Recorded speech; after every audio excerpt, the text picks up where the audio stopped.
Hey folks, it's Chef Kevin.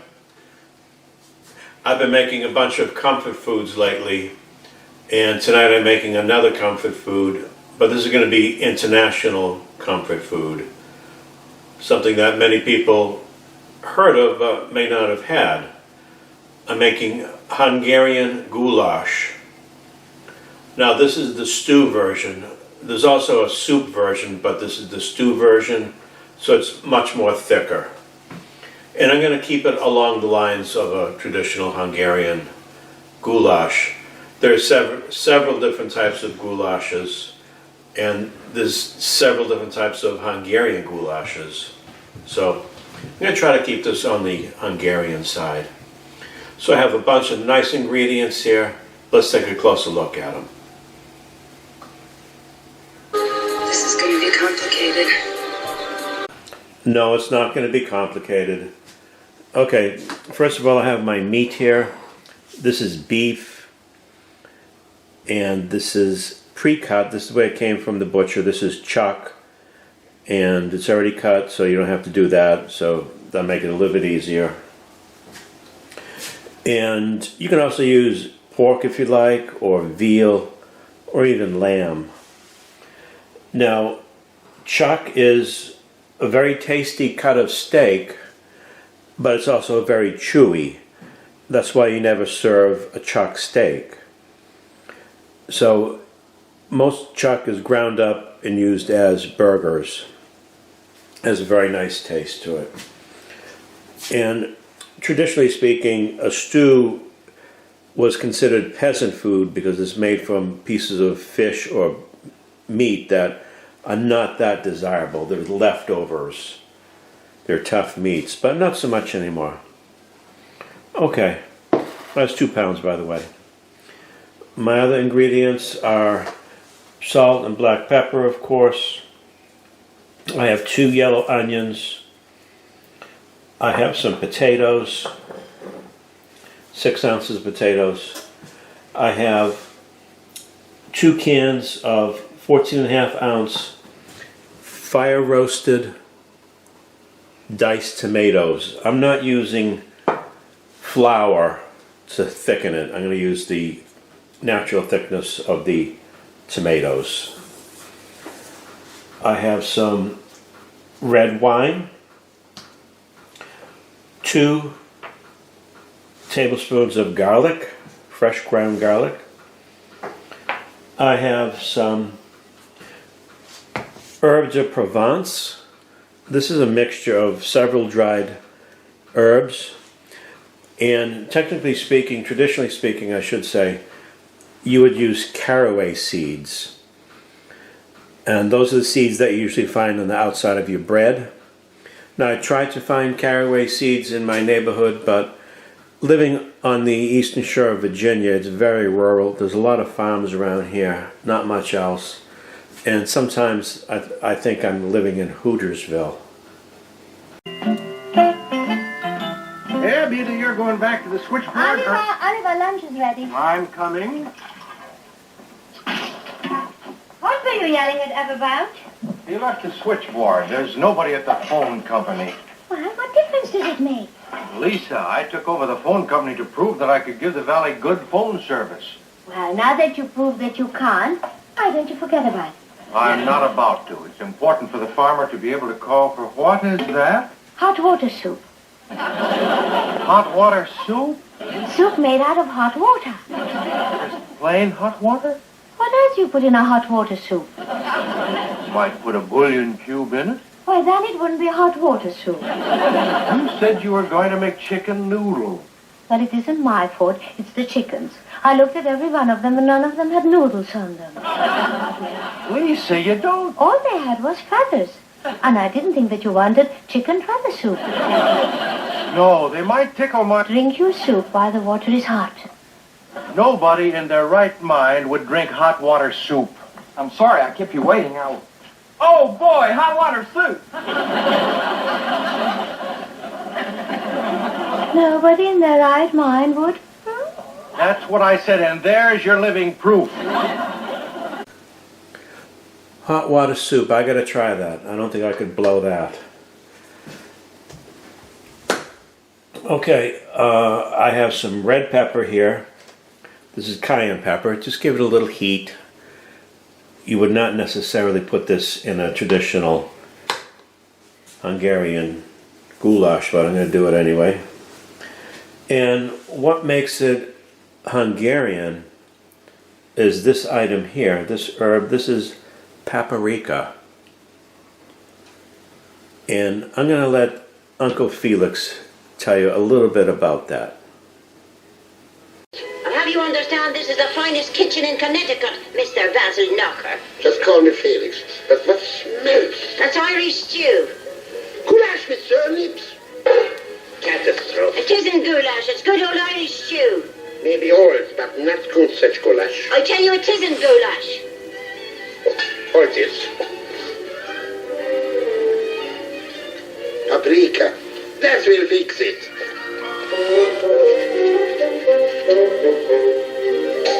Now it's goulash. Thank you, Uncle Felix. And that was a clip that I took from 1945 movie Christmas in Connecticut. And Uncle Felix was played by S.Z. Zakal. Anyway, paprika is not a hot pepper. These are made from red peppers, not red bell peppers, but a certain type of red pepper that is dried. Sometimes you can smoke them and dry them. This is the regular paprika. There's many versions of paprika, different sweetnesses, different aromas. I'm sure this is like the generic paprika that I have here. Okay, I'm trying to make this as easy as possible, yet trying to maintain a traditional recipe here.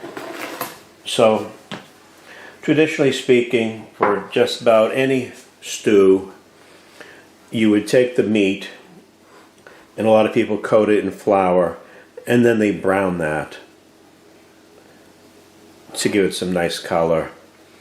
But I really don't think that's necessary, so I'm going to forego that whole searing off process. But what I have to do first is dice up the onions and get them going, cook them down, make them nice and translucent, and then I'll add the other ingredients. So this is actually, even though there's a fair amount of ingredients here, this is actually a fairly easy recipe, because once it's in the oven, you only have to check it occasionally. It takes about 2 hours to cook, and that varies because the meat varies and the water content of the vegetables and all that varies. So moving right along, let's get into this onion prep here. I'm going to be cooking this in a Dutch oven, which is the ideal vessel to use because it maintains the heat. This is my 3.5 quart Dutch oven. So that's enameled cast iron, very heavy wall.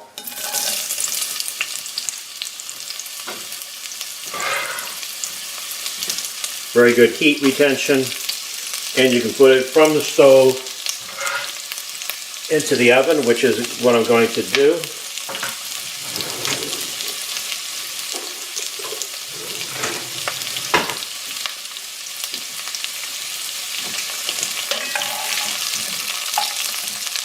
This is a braised dish, which means it's mostly covered with liquid.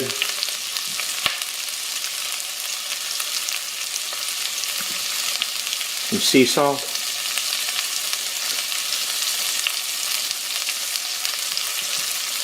Now the chunks were fairly large because they're going to melt down a lot, and this is supposed to be a rustic meal, so that's another example of making it easier. There's not a lot of fine dicing.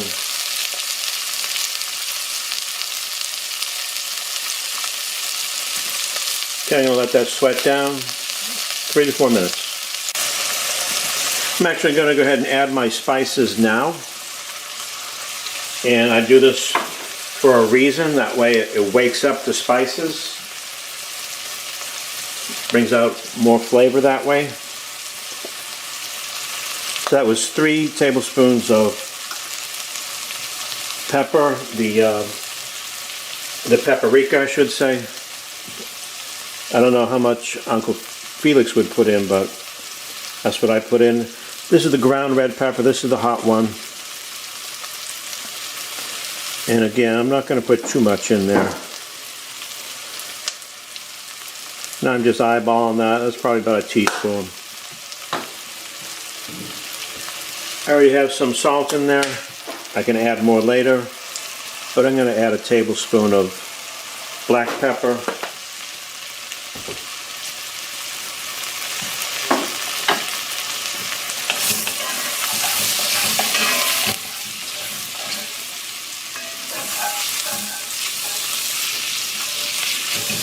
Those spices are releasing their oils and their flavors right into those onions. Smells so good already. Gonna give this another minute and then add the garlic. Gonna go ahead and add my 2 tablespoons of garlic, fresh garlic. You gotta have that.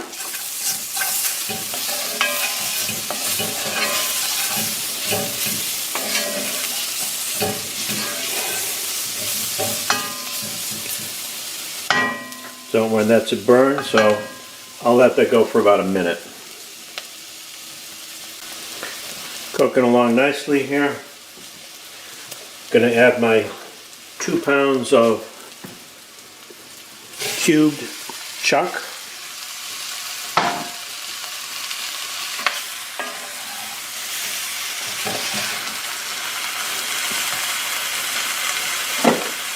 That is hot.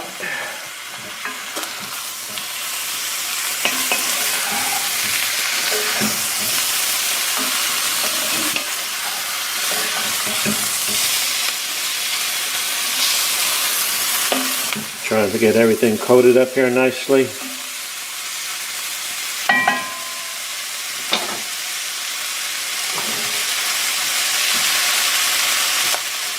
Okay, I have 2 cans, 14.5 ounces.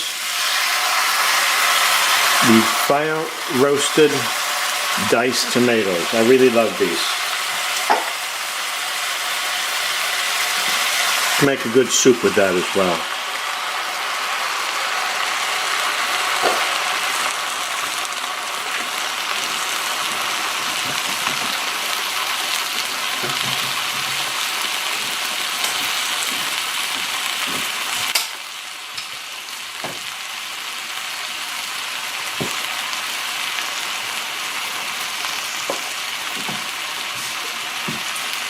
Going to add 2 cups of beef broth.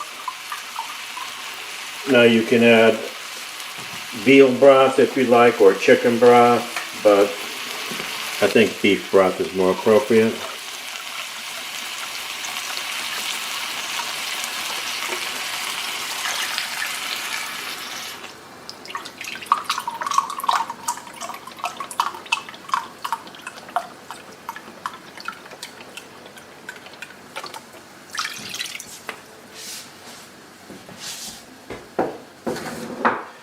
Now as it cooks, if it becomes too thin, I could add some more.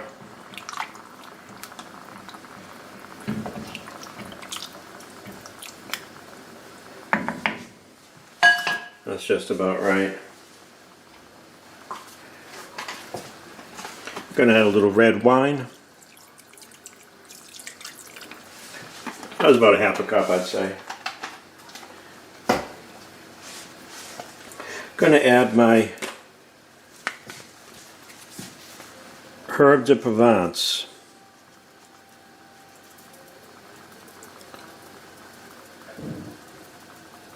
Forgive me, Uncle Felix, but I couldn't find the caraway seeds. Okay, I did find some potatoes though in my refrigerator. These are mini potatoes. I just halved them.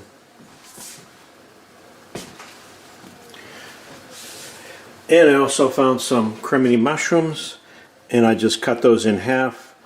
This is supposed to be a rustic meal.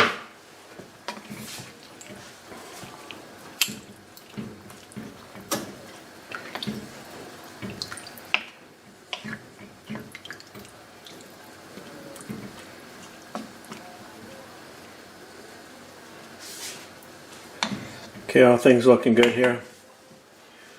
What I'm going to do is bring this to a simmer and then put it in the oven. I'm going to build up that heat first, get a head start on that. So here it is, folks. Chef Kevin's Hungarian Goulash. That has to be garnished with parsley and a dollop of sour cream. And I'm going to put a little grated Parmesan cheese on top of this as well, because I'm half Italian. We got to put cheese on everything. Ooh. Looking good. Now let's give it a taste test. Okay, what's going on here tonight? You want a Mickey D's tonight? Come to the wrong channel. You want vegan tonight? Forget it.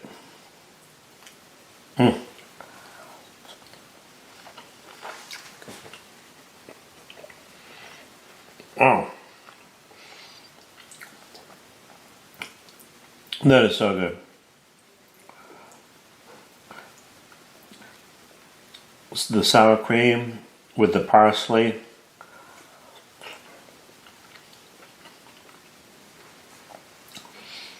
The potatoes.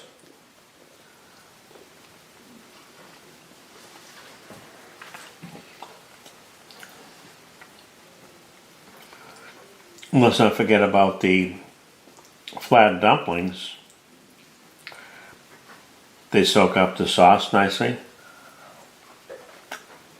Al dente.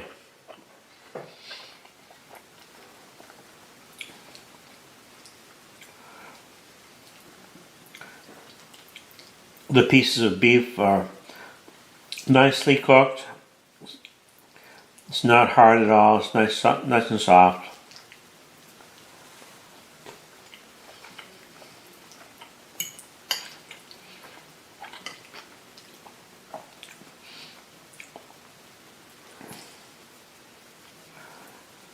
Love these dumplings.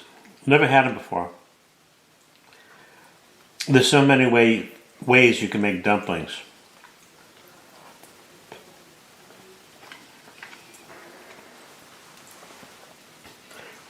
Maybe I should make a video on that. Come to Papa.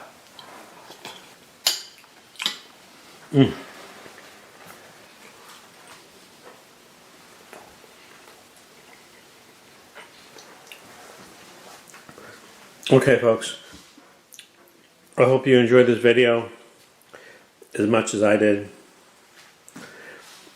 And if you like me, like my style, my humor perhaps, then throw me a friggin' bone. Throw me a frickin' bone here.